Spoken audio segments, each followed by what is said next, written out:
সালাম আলাইকুম গাইস। আজকে আমি ছোটখাটো একটা বিজনেস আইডিয়া নিয়ে আলোচনা করব। ফুলাফাইন তো অনেক বেকার আছে, ভাবতেছি একটা বিজনেস আইডিয়া নিয়ে আলোচনা করলে স্বল্প পুঁজিতে তাহলে কি ফুলাফাইন কি কোনো একটা কিছু করতে পারবে, ছোটখাটো কি উদ্যোক্তা হতে পারবে।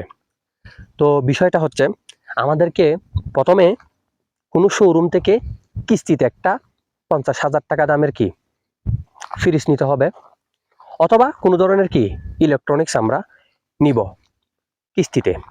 এরপরে ওই ফ্রিজ বা ইলেকট্রনিক্স আমরা আমাদের পরিচিত কারো কাছে কি রিকোয়েস্ট করে কি ক্যাশ টাকা দিয়ে সেল করে ফেলবো।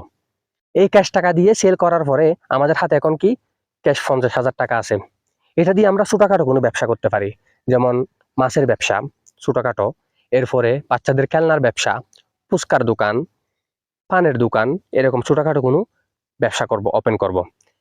মাথায় জাস্ট একটা জিনিসে আমাদেরকে কি খেয়াল রাখতে হবে কি মাস শেষে যাতে আমাদের কিস্তির টাকাটা কি ব্যবসা থেকে অ্যাটলিস্ট আসে।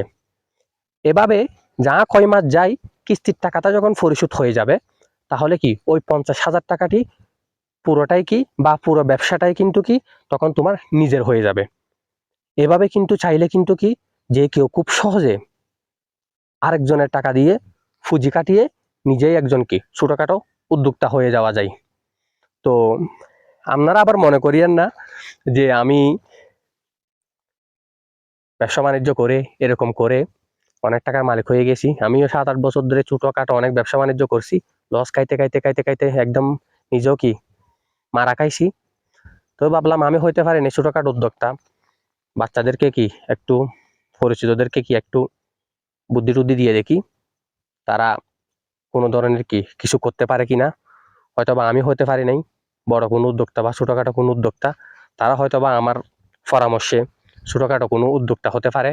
তো এভাবে চাইলে কোনো শোরুম থেকে কিস্তিতে কোনো ফ্রিজ নিয়ে পরে ওই ফ্রিজ পরিচিত কারো কাছে কি ক্যাশ টাকা দিয়ে সেল করে ওই টাকা দিয়ে কোনো ছোটখাটো ব্যবসা বাণিজ্য করে কিস্তির টাকা শোধ করে দিলে পুরো ব্যবসাটাই তোমার নিজের, এবং কি তখন নিজেকে কি একটা ছোটখাটো কি উদ্যোক্তাও মনে হবে। তো আজকের ভিডিও এতটুকুই।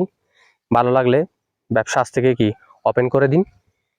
দেখা হবে নতুন কোনো ভিডিওতে। সালামু আলাইকুম রহমতুল্লাহ।